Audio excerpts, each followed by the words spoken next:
Well done, everybody. Heck of a Saturday. Guys, have a great dinner break. We'll see you tomorrow. Bye-bye. Oh, wait. Boo!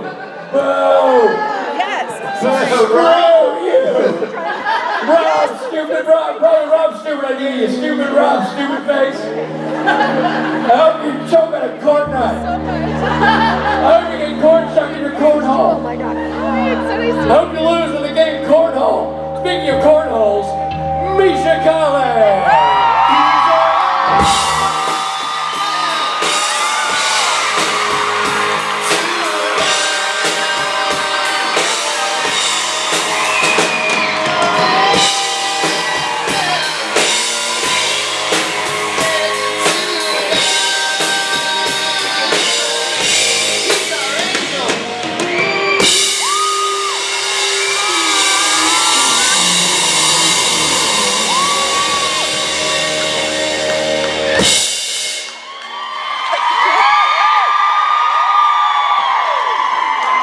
Hello. God, there are a lot of people here. Yeah, I think they thought somebody else was coming to the stage. Texas. This is amazing. Yeah. Wow. Well, that's Plano for you. That's right.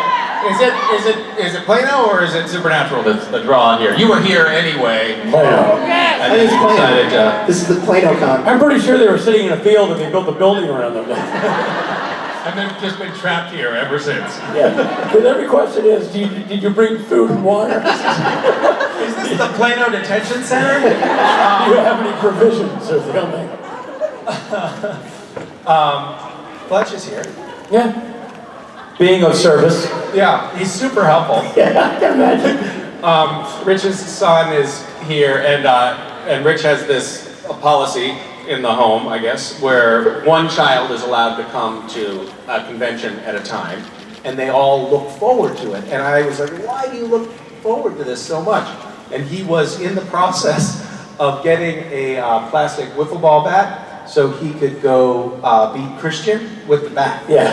He was like, because I get to do this. And then he walked out the door, and I was like, yeah, that sounds like pure joy for a child. Oh. But then he also described to me going out to eat with you guys, and how Did he tell you what Uncle Rob and Uncle Steven made him do? two members of the party forced him to eat a jalapeno as big as his head. Well, the thing is, what happened was... Fletcher's a child.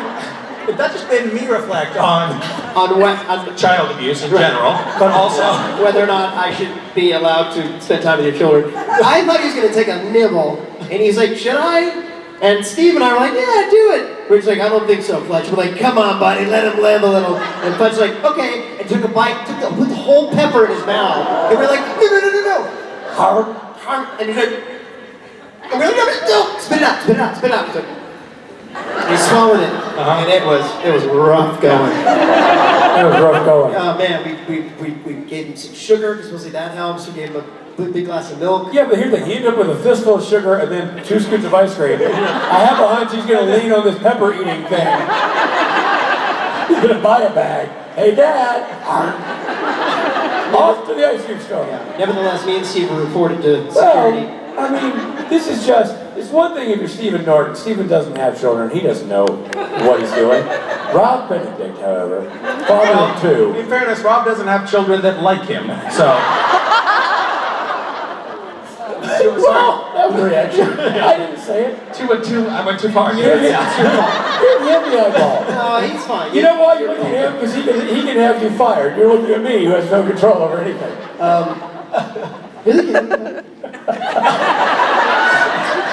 In that case, that's right.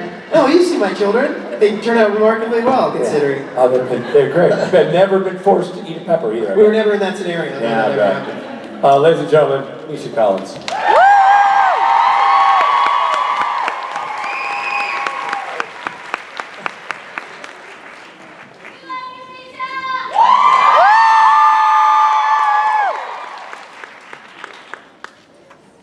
How's everybody? Thank you, sir. It is Pride Month after all. Happy Pride Month, everyone. How's the convention going so far? It's hot? Yeah. Yes, it is. This is one of the rare instances when my adventure meet and greet didn't leave the table. I was like, I'm not going outside. I don't care, it's awful, and I'm staying right where I am. Sorry about that, guys.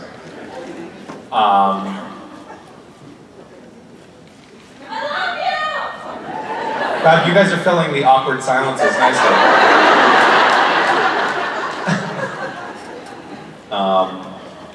What did I want to tell you? Some stories. About children. Oh, how are my kids? Thanks for that prompt. I wasn't even thinking about them until just now. They're good. They're good. They're at an interesting phase in life where they're getting kind of scientific about their analysis of the world around them, but there's still magic in their lives as well. The magic left my life a long time ago. Oh my God. They still have it, and so they're trying to figure things out, but they accept things that maybe they shouldn't too.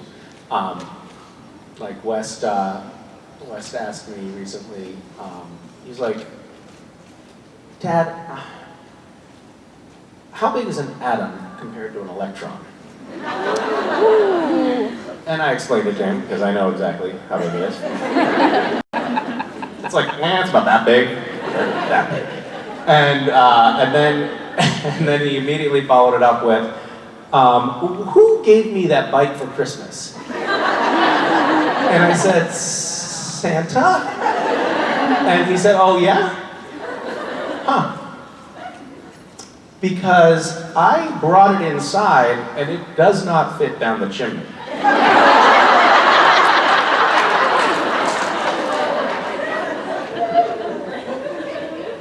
And then I told him that I had already given Santa the keys to the house in advance.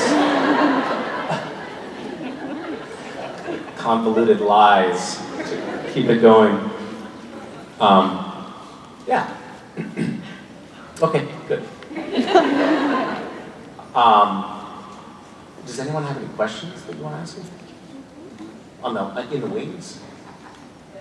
No? Okay. Hi, Oh, okay, yes. I'm Rihanna. Hi. So my question is, what is your best memory with Jensen and Jared on the show? I don't have that memory.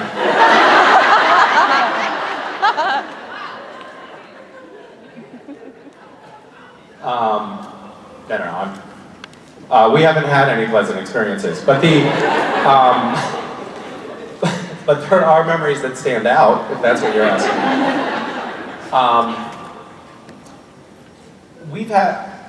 We have had a lot of life transpire on this show together. It's really kind of remarkable. I just got this is not answering your question because there really is no positive experiences, but I just got an email from Warner Brothers, and they said that there's some interview, they're doing this presentation of the 50th birthday party of San Diego Comic-Con. And yes, it's, getting close to retirement. And and it's in a midlife crisis, San Diego Comic-Con. And they wanted to know, if we could reflect on our experience over the years. And I was thinking, oh wow, yeah, I used to, every year I would run by the line that was lining up for Hall H on Sunday morning for our panel. And then I was like, but now I can't because I have arthritis in my hips. And I was so young and full of life when we started, and now I'm graying and old. And it's really amazing to think about the fact that I've known Rob for over a decade, and Jared and Jensen for 12 years, and they've known each other since they were toddlers. And so I think we're all excited about the next chapter in our lives, whatever that may be. but we're also, saying goodbye to something that's really kind of profound to us. It's just a huge chapter of our lives. And I do have to say, we have had a lot of, we've all gone through really hard moments, personally, while we've been working on the show. We've all been there for each other at times, and we've all gotten in fights with each other, and we've laughed together, and it really does feel like a family. Obviously not a family you would choose, but a family nonetheless. And I think it's gonna carry on in some way, but it's kind of like we're leaving the nest, and we're gonna have to strike out on our own, and it'll be interesting. It's not at all what you asked, and I'm aware of that. Okay, thanks. Hi. Hi. I was wondering, so I just moved away from home for like the first time ever. Really? Yeah, and it's really, really Are scary. you planning to do it again later? I moved away, I'm now moving back, and then I'll move away again. Hopefully I don't move back, that's the goal. Okay. But I was wondering how you deal with homesickness from being away from your family for so long. Oh, that's kind of related to what we were just talking about. It's kind of hard. I think all of us who work on the show are away from our kids more than we would want to be. And then we travel for these weekends and we're away even more. Mason is now 6, and she said to me the other day, "Dad, I don't want to tell you my secrets. I feel like you're not really my parent, you're more like a babysitter because you're not around." And I was like, I'm already like so burdened with guilt and self-loathing, and then to hear that, I was like, so I was kind of passive-aggressive in response. I was like, well, I'm sorry you feel that way, Mason. I handled it with grace. But it's tough, but at the same time, I think that we're all like making every effort to be, as present as we can be when we're home. And we try to do little touchstones like FaceTime and, send them little videos or text them just a series of weird poop emojis, which is their favorite way to communicate, by the way. How far away are you from your parents? 3.5 hours. That's pretty far. I'm actually near Austin. So. Okay, but in Texas, that's nothing at all, right? No, it's really not that far of a drive. Oh, we're actually in the neighborhood. It's really not that far of a drive, it's just hard for all my friends. They're like, we miss you, and I'm just like, I can't be there because I'm an adult now and I have work the next day. Do you miss them as well? Yes, very, Well, very much that's so. very lucky. You should just celebrate that fact. Okay. A lot of kids leave the house and they're like, thank God, I hated those people. I was happy for the first 2 weeks, and then I got really, really, really sad. Oh, well, yeah, you should go visit your parents. I will. Shame on you. They probably miss you too. They do. Yeah, okay, good. Hi. Hi, Misha. I don't know if you remember, but I brought my 5-year-old grandson with me to Vegas, and you gave him a lollipop, and you were very sweet to him. He's never seen the show. He should not be taking candy from strangers. I understand, but he's never seen the show, but he'd seen a picture with me with Jensen and Jared, and he really wanted to have a picture with Jensen and Jared. I got it with all 3 of you. You gave him the lollipop, and now he's all pro you. So he's Team Castiel, Team Misha now. We know his weakness, huh? But you were very kind to him and talked to him. But now I'm here with my 18-to-be-soon grandson that's turning 18, and his birthday present is this, and his graduation present. So I'm asking his question for him. He wants to know what version of you, of all your characters that you played, did you like the most? And can you shout out to and say hi to Dade? Hi, Dave. Dave? Dade. Dade County, Florida. Dade County. Hi, Dave. Congratulations. Do you mean the different versions of the character The different version, like in human, Supernatural angel, or in real life?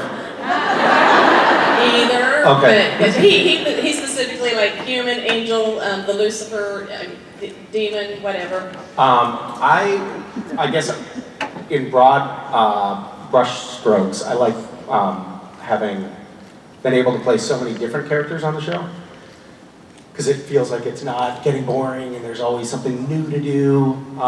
And sometimes I've been in the moment of shooting, and I've thought to myself, oh God, what the fuck are you doing? Like, I have these ideas that seem like they're good ideas at the time, and then and then we get into it, and it's not so good. Like, for example, the alternate universe Nazi Castiel. Oh no. So when I prepared for that, I thought, like, it's gonna be kind of like this, like, authoritarian character. I don't want to play him like a Nazi, like on-the-nose Nazi with like a real German accent. So I'll do something parallel, adjacent to a German accent. And then I got to set, and they had me in like a full-on SS costume, like on-the-nose Nazi uniform. But I had prepared with this not quite German accent. So all that ended up meaning was that it looked like I can't do a German accent. Yeah, of course I can do a German accent. But it is fun to play with those things. And you know, in network television, we don't have a lot of time to rehearse. We don't have any time to rehearse. We have what's called a rehearsal on set, and that's the time where Jensen and Jared. That's okay. That's okay. Have a seat. Is everything okay? Is everything okay? Yeah, I'm good. Thank Do you need anything? $100. What do you need? $50. I'm not giving you money.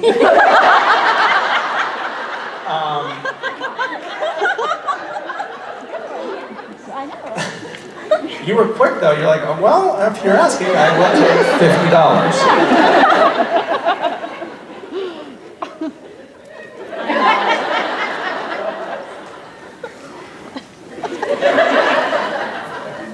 So that's the time when Jared and Jensen will do, like, you know, most of my, you know, the fondling of my genitals or whatever. We get nothing done in a rehearsal. And the crew actually needs us to do the rehearsal so they can figure out where the focus points are and put the tape on the floor and understand how the scene's gonna go so they can shoot it. And they're always like, well, wow, that was great, very helpful rehearsal, thanks guys. But that means that when we go to actually shoot, we haven't had a lot of time to iron the details out, or like perfect our German accents or whatever. So there have been a couple of times when playing different characters, Dade, that I have felt like we didn't quite ever find it, or it took too long to find it. And one of those was Crazy Cass. I came in with a very sort of specific idea, and Ben Edlund, who was directing, was like, that was cool, I really like what you did on that first take. Try doing the exact opposite. And it kind of threw me, which is, by the way, how I got cast on Supernatural in the first place. I'm really all over the map today, I'm sorry. I went in, they sent out the sides, and I was auditioning for a demon on the show. And I came up with this like very sinister demon, and they said, that was great. Here's the twist that we haven't announced because we don't want it to leak out. You're actually an angel. Can you do it again? I was like, oh, okay. And that's how, you know, that socially awkward angel was born. I was just nervous. I was like, oh.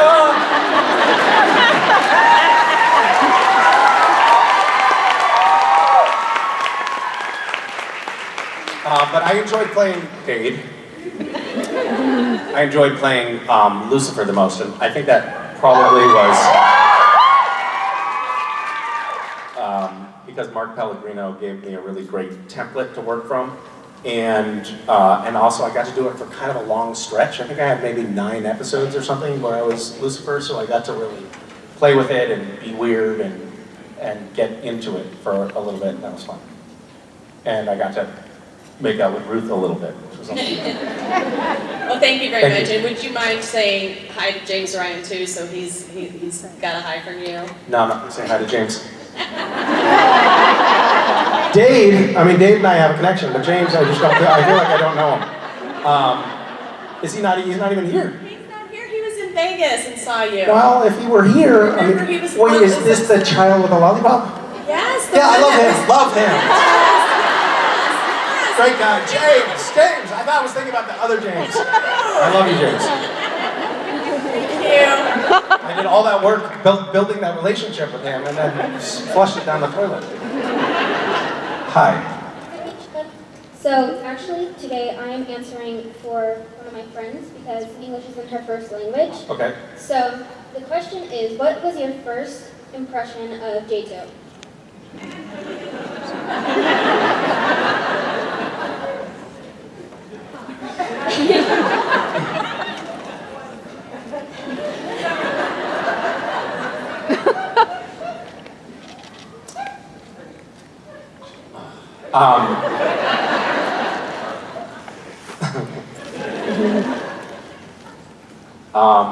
I think we all got off to a rocky start. Jared and Jensen thought I was really weird.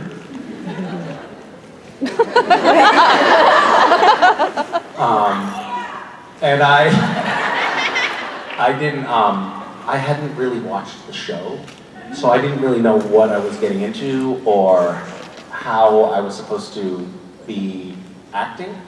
So my character was a little bit weird for the tone of the show, because normally when people are playing demons or whatever on the show, or supernatural beings, they're not as awkward as my character was. Had I watched the show, I probably would have made different choices. But they were like, what the hell is that guy doing? And why is his voice so weird? 12 years later.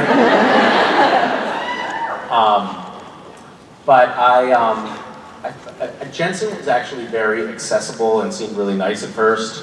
And I felt like Jared was like maybe a little bit scary.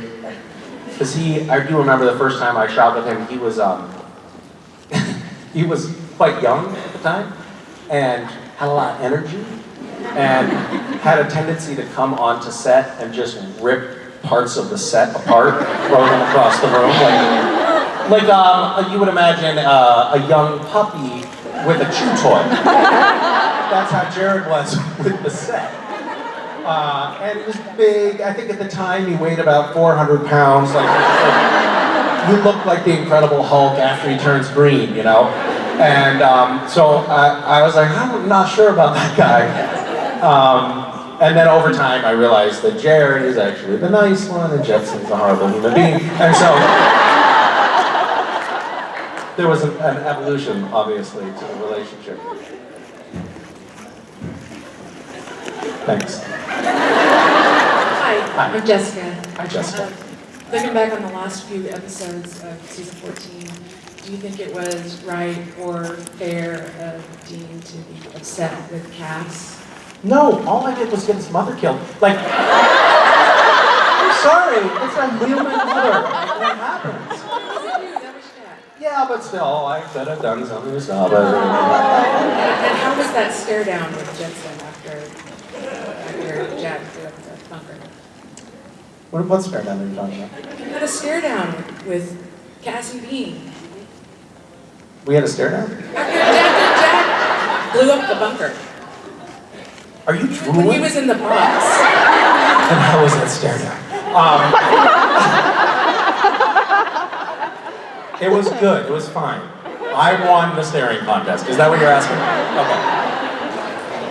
Thanks. Hi, I'm Angelina. In my phone, I got like rug burned when I found out I got questions to think. Oh, what? I got Too much information. God. You're only 16 years old. I don't want to hear about this. I did not mean it like that. I'm 16. Okay. Okay. My question is, what is your opinion on like accounts for you? What? Like, how do you feel about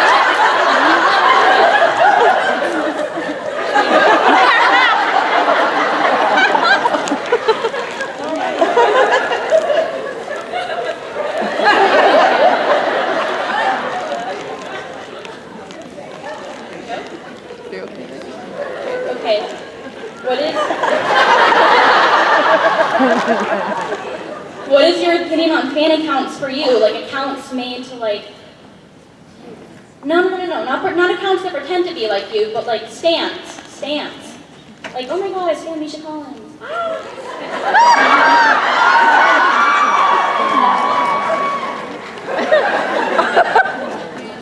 I need a towel. I'm not good at drinking. Okay, so. Here, I'll give you a tissue. What are you talking about? Okay. So, accounts dedicated to you.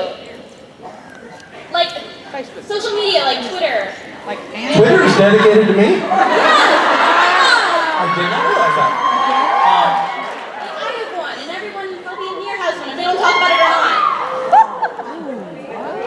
not. What is my opinion on Well, I that? guess you don't have one since you don't know them. Inside, boys.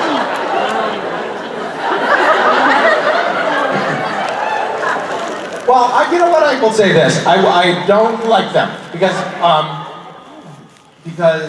Facebook. I have a personal Facebook account and I have a public Facebook account.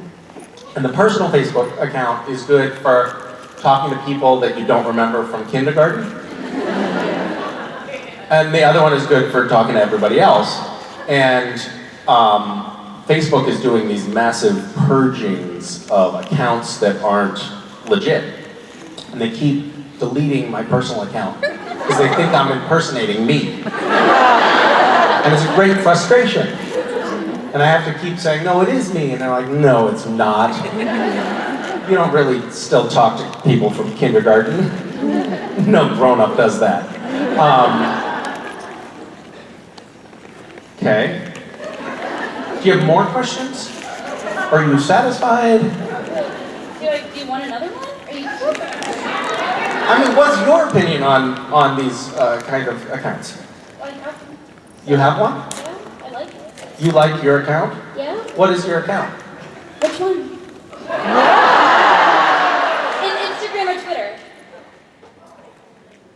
I had a really embarrassing experience. It's Robbie. I think it may have been my second convention, and someone came up and asked a question. Oh, it was my second convention, and I was new on the show, and that meant I was like trying to figure out. Are you listening?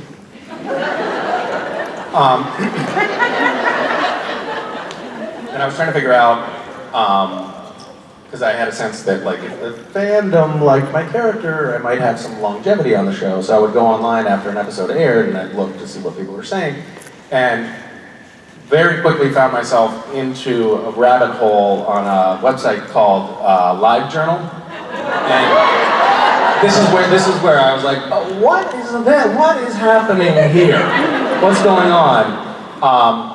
I didn't even know that, Dean and Cass were romantically involved at all prior to that.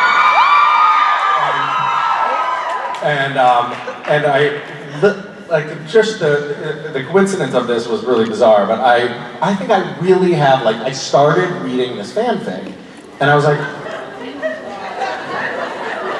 I don't remember this happening.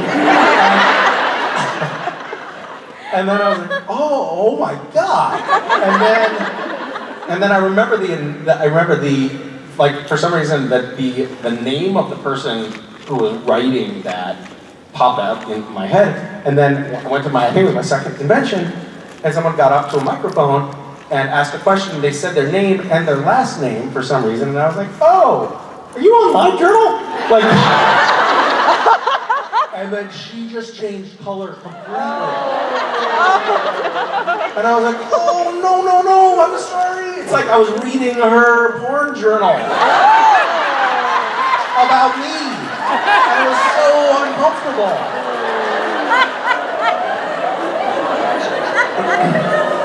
So I from that point forward, I try to avoid it as much as possible. Because nothing good comes of it for me. Thank you for asking that probing question. Hi, Misha. First off, And I just say, I love those shoes. Oh, thank you. I was a little bit doubting them this morning. Like, should I wear these red sneakers? They're a little weird. But thank you. Excellent choice. Thanks. I brought them to a farm recently, and I noticed after getting here that the toes are a little brown from manure. Sorry about that. Okay. We'll let it slide. If, since the last episode, what would a conversation between Cass and Dad be like now? Cass and Chuck. Chuck. Okay. Not as cordial. Probably more like Mason's conversation with me recently. I don't really feel like you're my parent. I feel like you're an angry baby's parent. I wonder where we're going with this. Like, are we gonna spend the rest of the show trying to kill God? No. That might be some bad mojo.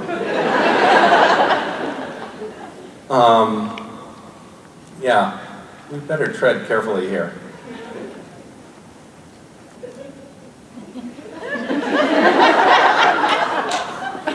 Are you a pastor or a minister?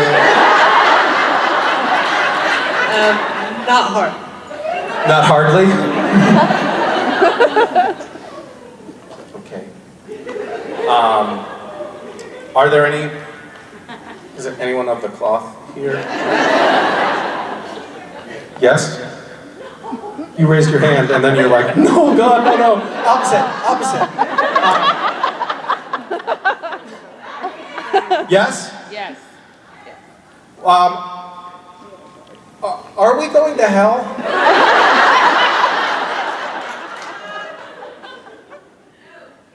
You can be honest. Do you worry about that, like what we're talking about on the show? You do? What are your thoughts? And also, can we play telephone so I can hear what you're saying? I don't have a can or a string, I'm sorry. I'm actually kind of interested, every once in a while we'll be at, out in public or at a convention or something, and we'll meet a priest or a nun who's like, I love the show. But we're trying to kill God. Are you cool with that? Okay. It's not real. What?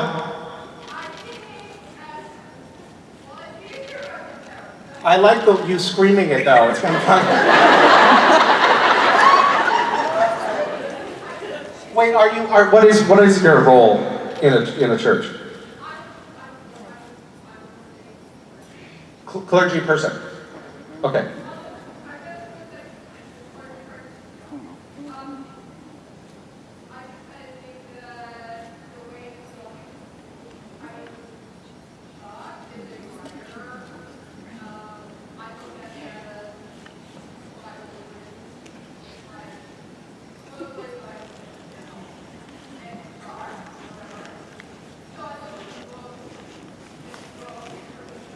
Uh-huh.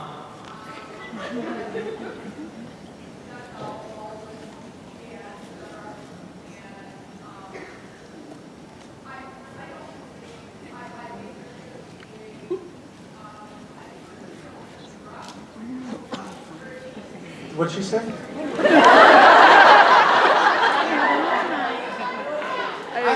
I hope you preach at a small church.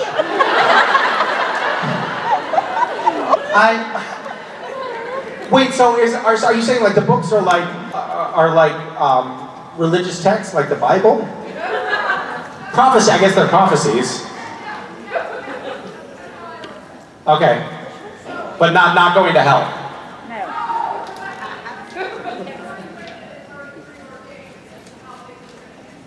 Right. Well, okay, good. Do you make your flock watch Supernatural? If not, you should, I think.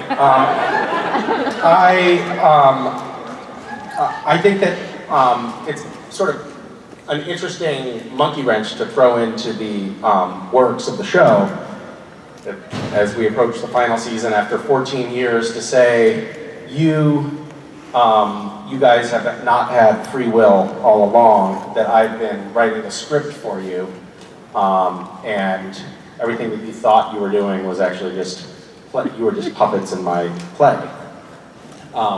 Which is, by the way, how we actors feel.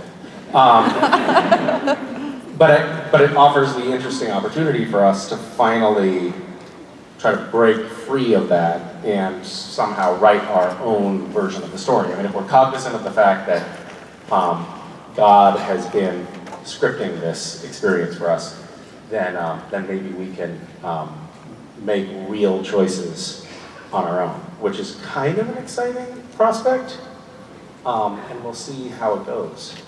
Hopefully we don't all go to hell.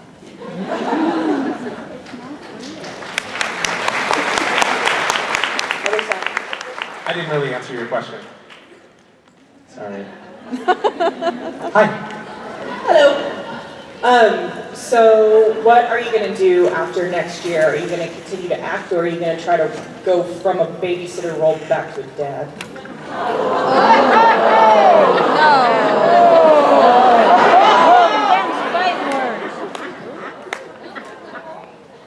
Security?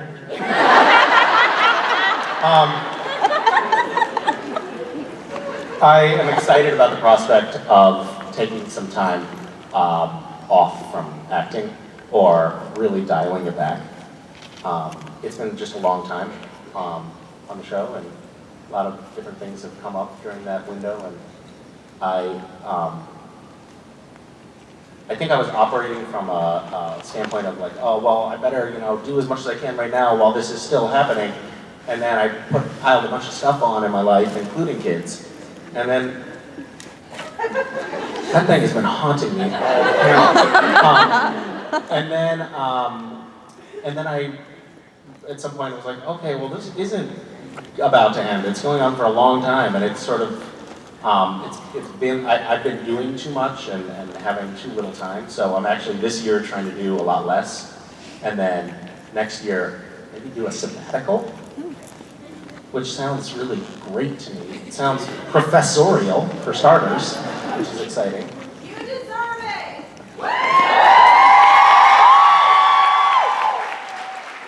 No, I don't, but thank you. That's really sweet. Tenured professors, by the way, have it figured out. Like, you get a job, you get to the point where they say, we're not ever going to fire you, plus you get to take a year off from time to time. Does that sound good? Yes, sign me up for that. Oh my God.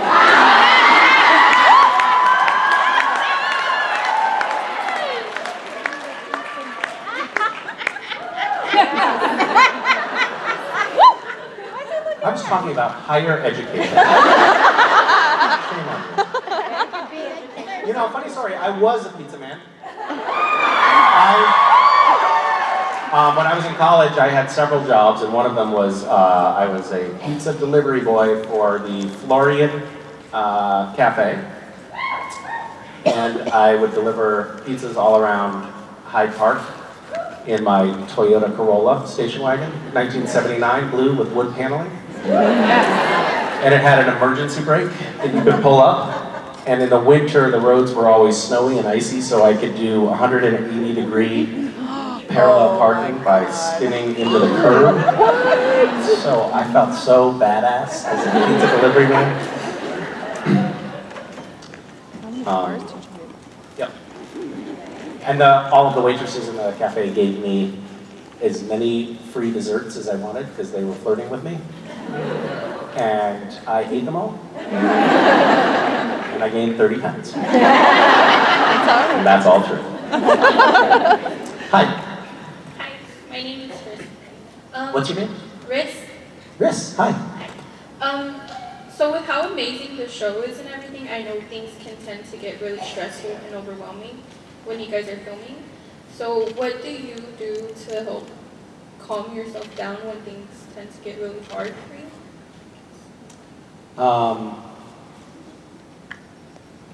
You mean just like being around Jared and Jensen? Or? I don't claim to have figured that, found a real permanent solution to stress reduction. But one thing that has helped me a lot in life in general is meditation, which I do regularly. I just did a 7-day silent retreat 2 weeks ago, and it was awesome.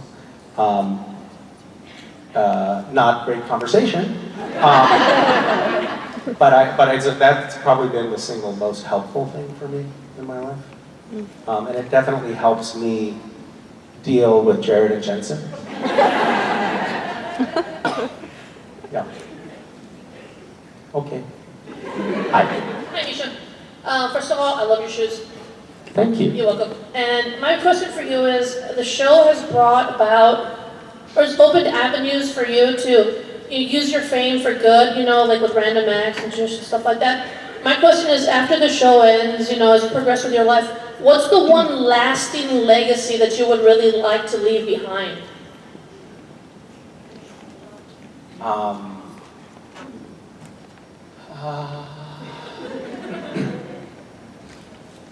I guess I would hope that I think that's the same thing that everyone hopes, which is that your presence on the planet is a net benefit to everyone else and to the world. Like when you're gone, maybe you leave the world a little better than when you came into it, or it's a little better because you were in it. I would hope that that would be the case. I would hope that my kids, when they reflect on me, would say, he was a good babysitter.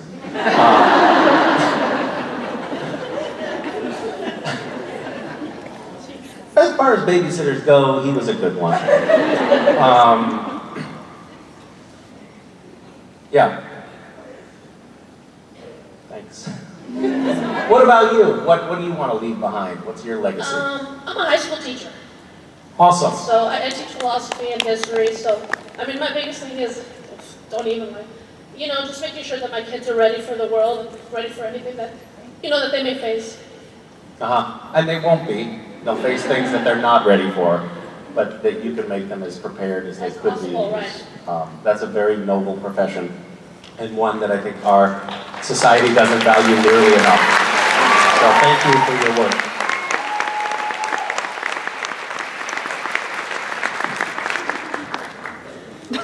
Hi, my name's Megan. I was just wondering, how fun was it to film Peace of Mind this season?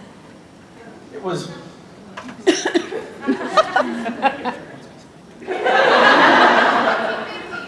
Oh, but yes, it was great. Oh my God, we had so much fun with that episode. I had no idea what you were talking about. So that's the 1950s Stepford Wives kind of episode where Jared and I were at the malt shop. We had so much fun with that. We're just laughing the whole time. A lot of the stuff that we ended up doing in that episode. Oh my God, what was it?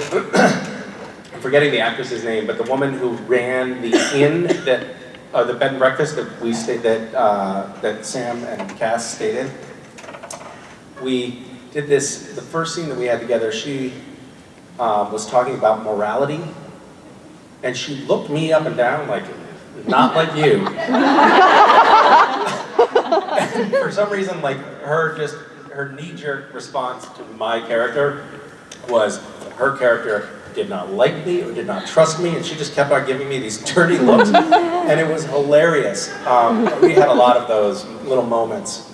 Or like when I was reading the love letters, I was, it's like she keeps talking in graphic detail about the shape and heft of his, you know, and we had a lot of outtakes there where it was just like, I was, you know, this member was enormous and had all these contours to it.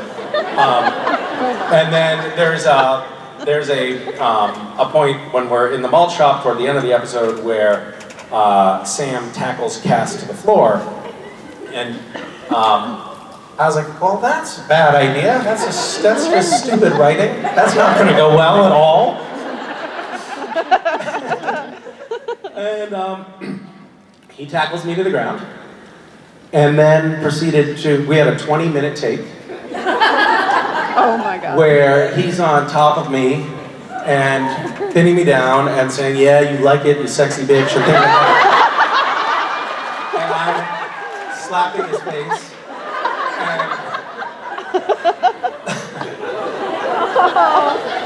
And the entire crew had like sore stomach muscles the next day. Like we were all, it was hilarious.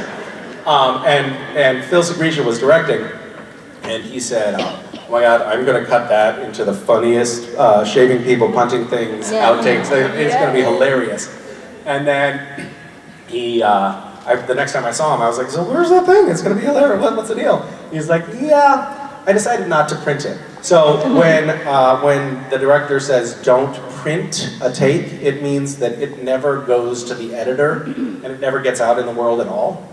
And Phil, to his credit, realized that we would all be fired if this footage ever got out in the world. And he's like, yeah, no, I can't run the risk that anyone ever would see what happened in that room.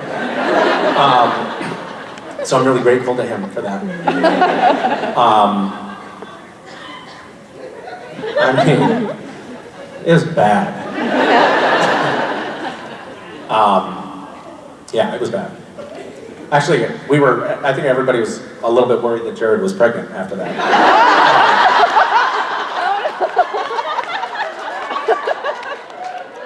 Okay, enough. Hi. Hi. My friend Ivana loves you, by the way. Who? Her name's Ivana. Oh, she's great. Yeah, amazing. So my question is, what specific event would make Cass so happy that he would get sent to the MD? Oh God, I don't know. It probably wouldn't take much. Like Sam or Dean saying, "Hey, we missed you," or "Hey, did we miss your birthday?" Yeah, every year. Like nobody talks about that. When's Cass's fucking birthday before 9? Nobody ever gives him presents. Just a little gesture. A stocking on Christmas. That would do it. But he doesn't get one. Does he? No. We've never done stockings. No, the boys have probably done stockings. Yeah. Do I wear socks? Yeah, but I feel like we're sort of veering off the topic.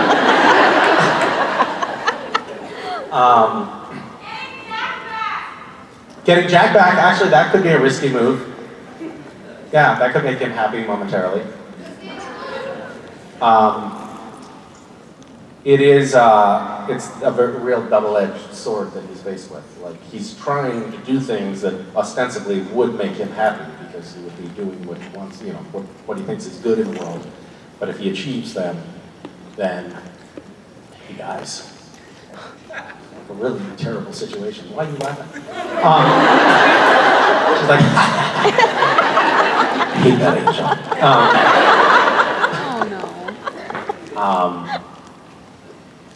Yeah, but it's kind of interesting. Like since then, there really haven't been a lot of happy moments. Everything keeps getting worse. So when that happens, like when all of the souls from hell pop out of the ground, secretly Cass is like, thank God, this is another terrible situation. Makes me sad. Okay. Hello, how are you? Good, how are you? I'm doing well, thanks. Last year I got to ask you a question as well, and you shared a really beautiful story with us about what inspired you to do service for others. And I do notice, I watch on Twitter that you do service with your children, and I think that is so important to instill that, especially at young ages. And so what are some things you've done with your kids for service, and what are some things you would suggest to help teach young people today empathy? Because I think that's something really hard to learn. What story did I tell? Do you remember? You were talking about your childhood. I don't want to. That was some boring story about mine. Okay. No, it's Some your bullshit story. about your childhood.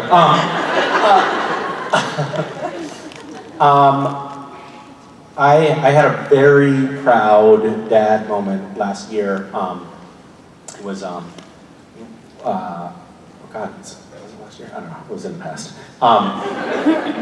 Where I set up a scavenger hunt for West's birthday. And he found a note from Sir Ian Drake, a retired pirate, in the attic that led to a treasure chest. And he was like, this is the real deal. Like, holy smokes. Because I put like tea on the paper so it looked old.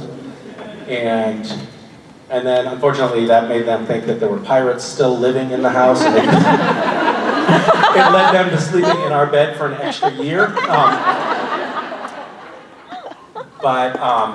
But we then subsequently found a bunch of other notes that led to little treasures, and then one of the notes implied that there was stuff all over town, and so for his birthday he wanted to go find the stuff all over town with all of the kids in his class on their bikes, and so we went all over town, and we found all of these notes that some of which most of the kids at that point couldn't read, so we could simply find a credit card receipt, and I could read it to them. And they'd be like, oh my God, another note from Sir Ian Drake at Costco.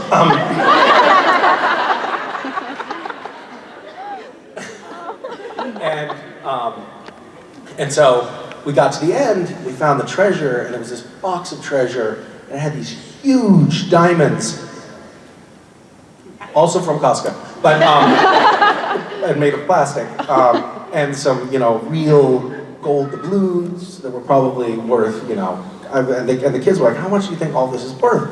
I was like, I don't know. I'm not a gemologist, but I'd say probably $20 million. So each kid got a monstrous diamond and a couple of gold coins that were 500 or 600 years old. And then the rest of it, West is like, that's enough, stop giving it out. And I said, why? And he said, well, if it's worth that much, we should take it and give it to the homeless people because they can all buy houses. And I was like, oh, fuck. How is this gonna work? And so on the way home, we had to stop off in the minivan. I parked it in front of the drop-in center where there's all these homeless people standing outside. And I tucked some actual cash under the plastic garbage. And I brought it out to this small group of people and I said, guys, my kids are inside the van. They think this is real jewels. Can you do me a favor and act really excited? There's real money under it.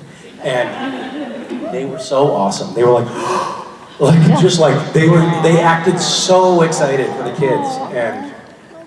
And then later that night, Wes said that was his favorite part of his birthday. Thank you.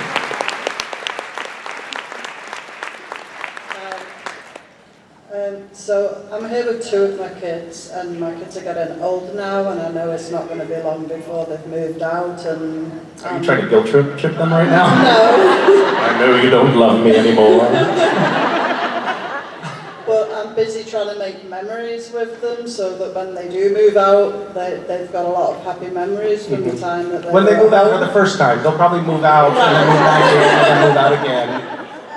But I was wondering, when you think of the future with your kids, what type of memories do you hope they'll have from you? Well, I would hope that we have some good adventures together.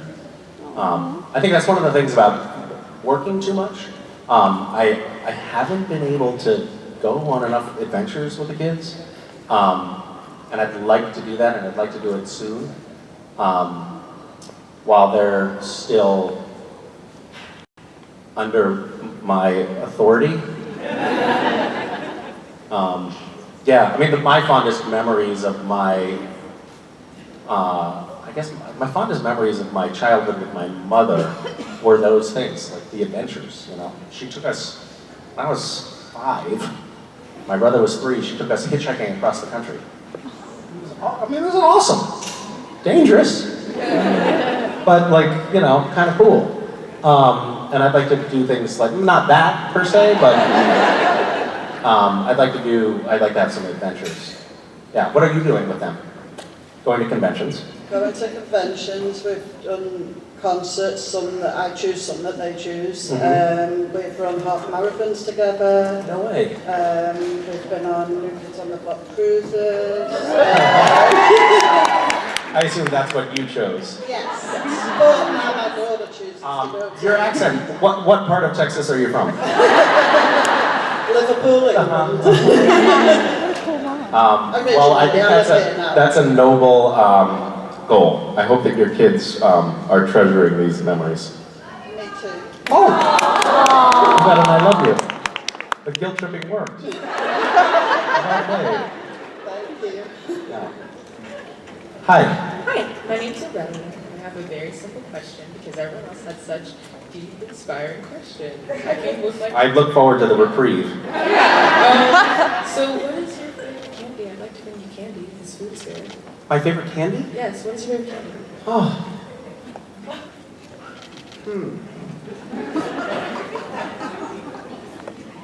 Well, I'm not a huge candy eater. I guess maybe I like mint chocolate things. I used to love Andy's candies when I was a kid.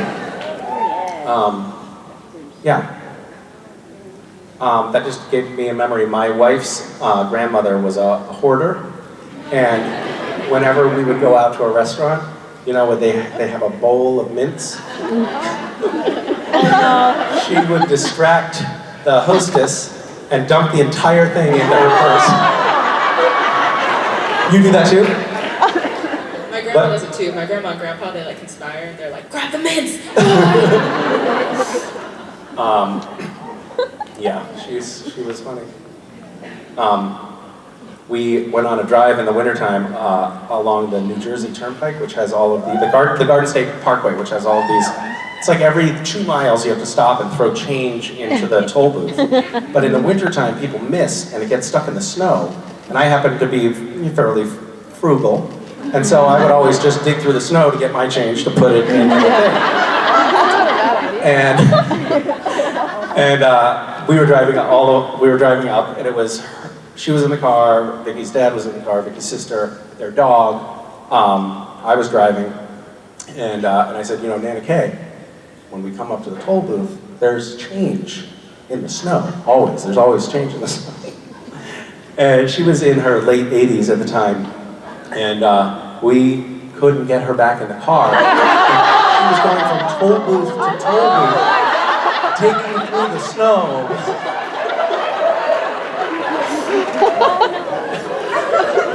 This is totally true. I don't know why, I'm sorry about the tangents today, guys. That same drive, Trixie, the Yorkshire Terrier dog, started running around the car. And ran around my lap and then back up on the dashboard and around. I was like, what the fuck is wrong with this dog? And what is that smell? Oh no. And Trixie had taken a shit on my lap. And I was driving. And I was like, oh God. And it was like I felt first the heat and then the moisture.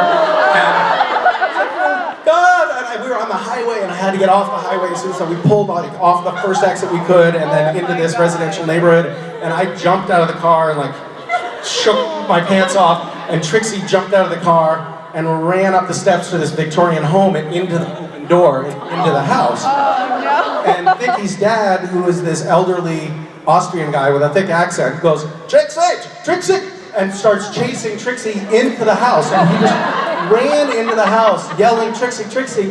And the people, of course, in the house called the police. It was a great trip. Okay, hi. Oh my God. I'm Michaela. Hi, Michaela. This question's kind of weird, which I thought would be kind of fitting Perfect. with you. So, this is a debate in my family, Okay. this question. So, would you rather use a spoon or a fork for the rest of your life?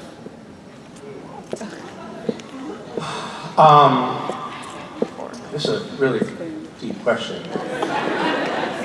And where do you fall in this? You're a spooner, right? Yeah, well, no, I had you actually, I was like a fork, like solid fork. Uh-huh. But then Then you thought about soup. And you're like, forget that. yeah, but then you can just slurp it. Huh, I never thought Or about that. straws. Straws are. Well, you didn't say straw was an option. Yeah, but it's not really the same utensil. What about a spork? No, that's no. I would take a spoon and then I would file it into a spork. No, And I would be the only person on the island to survive. And your whole family would waste away. There's no island in the story? Oh. I hate this hypothetical. Spork. Okay, I'll take that from you. Hi. Hi, my name is Nina, and Hey, Nina.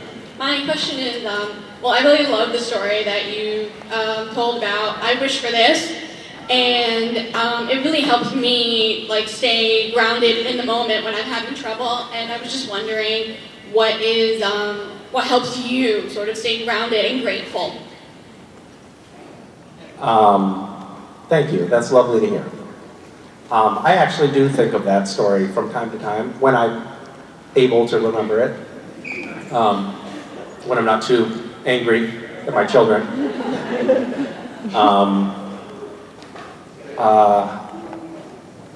I don't know. I think of caressing Rob normally. We all do. I mean, truthfully, they can be, like, kids can be really great little guides. They are really good at being present and attentive and not getting caught up in, like, future imaginings or lamenting past failures or celebrating past victories, and just be present. And inquisitive, curious about the world around them. For example, Mason recently said, why don't things have birthdays? Like, why don't mom's glasses have a birthday? Or why don't dad's underpants have a birthday? Or why don't towns have birthdays? Your underwear certainly has an expiration date, but it doesn't have. This is your underwear is very old. Yeah. And West said, is it possible for butts to get sweaty? Can you answer that? You know, it felt like they were really in the moment. Like, not. They were in a moment. I feel like that might be linked to your underwear question. Yeah, did he start that and go, quick follow-up? That is, You changed your underpants. I do like the fact that Mason's asking this sort of like thoughtful, like, can we give life to things? And she's carrying it. Is it possible for butts to get And sweaty? he's already thinking in sort of frat boy-esque type of. Many of you probably know this story because you follow all of Rich's antics, but many years ago, somehow orange underwear. Yeah. I know what it was. I spilled soup. I had orange underwear on. I spilled soup on myself. Yeah. And so much so that it soaked through my Castiel costume and my underwear, and I had to take everything off and get a new everything. And then the costume and the underwear made their way into the supernatural laundry and came back. And demons clean the clothes. And Kelly Costumes saw these weird orange underwear and was like, oh, these must be Rich's. And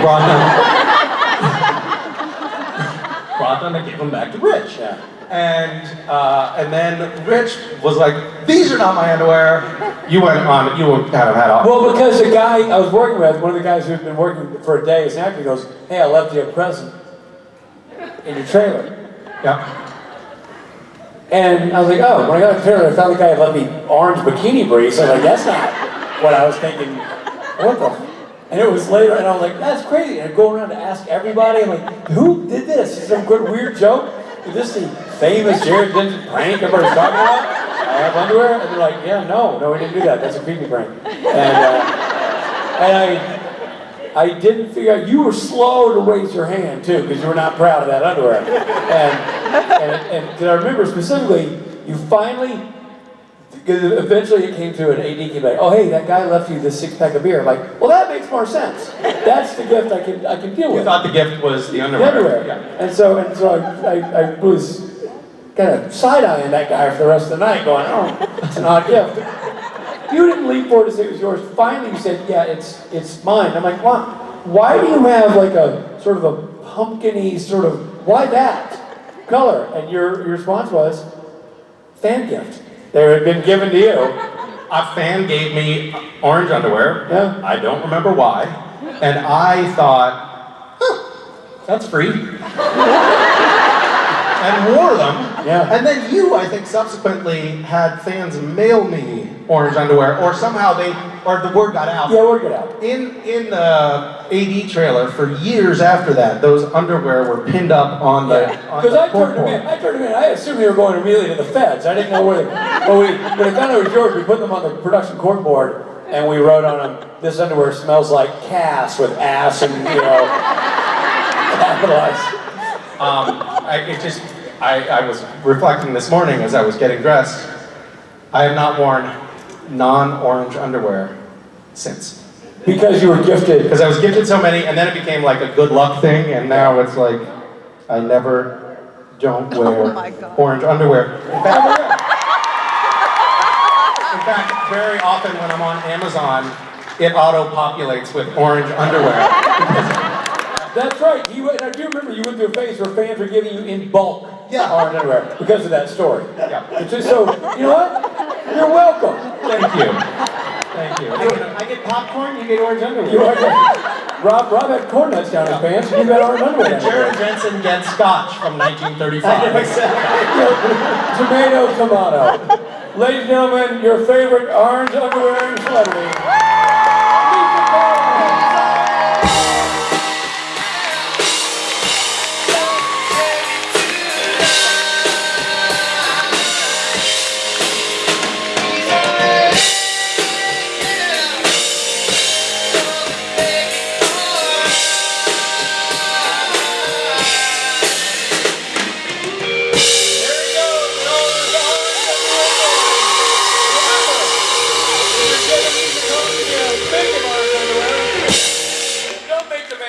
His own underwear. What are you, monsters? Give the man, I know you draw art, I know you do wonderful things, poems, you bring gifts to lay at his feet. Lay presents at his loins. Give him orange underwear. In bulk. A bikini brief, boxer briefs. He doesn't care. Men's, women's, whatever. Orange underwear. What size? I don't know. That size. Let me tell you something. Anybody ask you what size is a GD liar, because you know you've been eyeballing him like a Legoland for the last hour. You sized him up for far. You can put him in a fitting tux after all the eyeballing you've been doing. So grow up. Get the man some underwear. Quit making this about me. Ladies and gentlemen, that's it for our day until we sit this band on the stage tonight.